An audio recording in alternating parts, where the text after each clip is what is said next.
کہتے ہیں کہ خواب دیکھا تھا، تو میاں یہ بات میری ذہن میں رکھیے گا کہ اگر آپ معراج کا خواب دیکھیں تو کیا معراج ہو جائے گی؟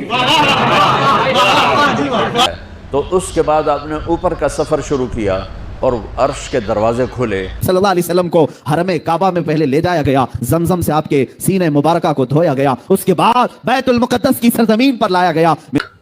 السلام علیکم ورحمۃ اللہ وبرکاتہ. ناظرین، میں ہوں آپ کا دوست مولانا احسان رضا. بہت ہی اہم اور خاص ویڈیو لے کر پھر سے میں آپ کی خدمت میں حاضر ہوں. ہمارے نبی حضرت محمد صلی اللہ علیہ وسلم کو جو معراج ہوئی تھی وہ جسمانی تھی یا روحانی تھی؟ آپ جسم کے ساتھ رب کی بارگاہ میں پہنچے تھے یا صرف آپ کی روح گئی ہوئی تھی؟ آپ کی روح اگر صرف گئی تھی رب کی بارگاہ میں تو اس وقت جو آپ کا جسم مکے میں تھا تو اس جسم کے اندر کون سی روح موجود تھی؟ ساتھ ہی اس ویڈیو کے ذریعے میں آپ کو یہ بتاؤں گا کہ علماء شیعہ، علماء دیوبند، علماء بریلوی معراج کے واقعے کو کس طرح سے بیان کرتے ہیں. تو سب سے پہلے میں جو آپ کو دکھانے والا ہوں کہ شیعہ مولانا معراج النبی صلی اللہ علیہ وسلم کو کس طرح سے بیان کرتے ہیں. پہلے سے سنتے ہیں ان کی باتوں کو، پھر میں علماء دیوبند کی بھی باتوں کو سناؤں گا اور دکھاؤں گا کہ یہ معراج کو کس طرح سے بیان کرتے ہیں، اور آخر میں آپ کو علماء اہل سنت کی باتوں کو بھی سناؤں گا. تو چلیے پہلے دیکھتے ہیں کہ علماء شیعہ ہمارے نبی حضرت محمد صلی اللہ علیہ وسلم کی معراج کا واقعہ کس طرح بیان کرتے ہیں. اچھا، تو اب ذرا محمد رسول اللہ کے جسم کی مٹی بھی دیکھتے چلیں.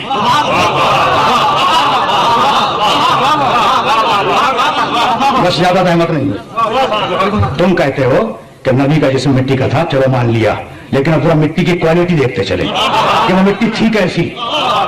دونوں چلے ہیں معراج کی رات کو، ایک ہے سید الانبیاء اور ایک ہے سید الملائکہ. اچھا اب چلو،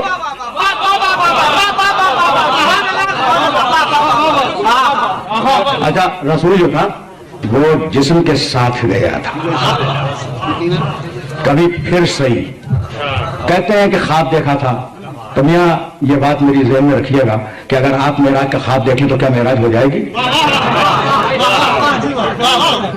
کبھی پھر صحیح کہ کہتے ہیں کہ خواب دیکھ لیا تھا، جسم تو وہ تھا. اچھا تو اب سنو، یہ جو میں نے سرنامہ کلام کی آیتیں پڑھی ہیں یہ کس سورہ کی تھیں؟ سورہ اقرا، جس کا نام ہے سورہ علق. اسی سورہ میں ایک آیت ہے آگے چل کے، الرأیت الذی ینہا عبدا اذا صلی. اب یہ بالکل آف دا ریکارڈ جملے کہہ رہا ہوں اور میرے پاس دامن وقت میں گنجائش نہیں ہے، یہاں بات کو روک دوں گا. میرا عبد نماز پڑھتا ہے. اب کسے کہتے ہیں صرف روح کو؟ نماز سے روح پڑتی ہے. اچھا اب کسے کہتے ہیں صرف جسم کو؟ نہیں، نماز نیت کرتی ہے روح، نماز پڑھتا ہے جسم. تو جب روح اور جسم دونوں ملے اسے کہتے ہیں عبد. ٹھیک ہے،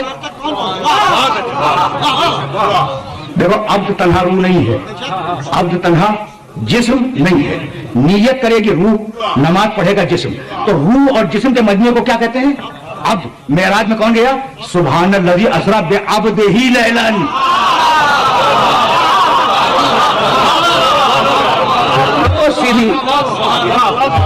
میں یہی تو کہتا ہوں میں کہ اگر قرآن کافی ہے تو یوں کافی ہے کہ ہر عقیدہ قرآن سے ثابت ہے. اچھا تو میرا نبی بھائی تم کہتے ہو مٹی کا جسم تھا، میرا نبی مٹی کے جسم کے ساتھ جا رہا ہے، جا رہا ہے نا. اچھا تو اب نبی تو مٹی کا ہو گیا، میں نہیں مانتا، تم کہہ رہے ہو اس لیے میں مان لیا، چلو نبی مٹی کا ہے، لیکن جبریل تو مٹی کا نہیں ہے. جبریل تو مٹی کا نہیں ہے نا، جبریل تو بہرحال نورانی مخلوق ہے. اچھا دونوں چلے، پہلا آسمان گزرا، دوسرا آسمان گزرا، تیسرا آسمان گزرا، چوتھے آسمان کے اوپر حکم دیا پیغمبروں کو اللہ نے. بھائی توجہ رہے، گفتگو کو یہی روک رہا ہوں. امام ثانوی رحمت اللہ علیہ کی تفسیر سے یہ جملہ کر رہا ہوں. سارے پیغمبر کو حکم دیا میرے حبیب کی سواری آ رہی ہے، صفے لگاؤ، میرے حبیب کی سواری تمہارے درمیان سے گزرے گی، تم سلام کرتے جاؤ، وہ جواب دیتا وہ گزر جائے. یہ ہے محمد رسول اللہ. اور اب میرے پاس وقت نہیں ہے، بالکل وقت نہیں ہے.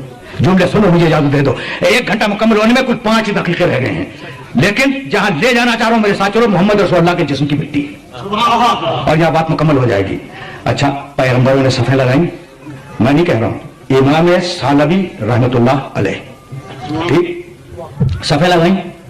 پیغمبر نور کے ناقے پہ سوار تھے اور جبریل لگا میں نور تھامے ہوئے آگے آگے چل رہے تھے. پیغمبر کے چہرے مقدس پر نور کی نقاب تھی،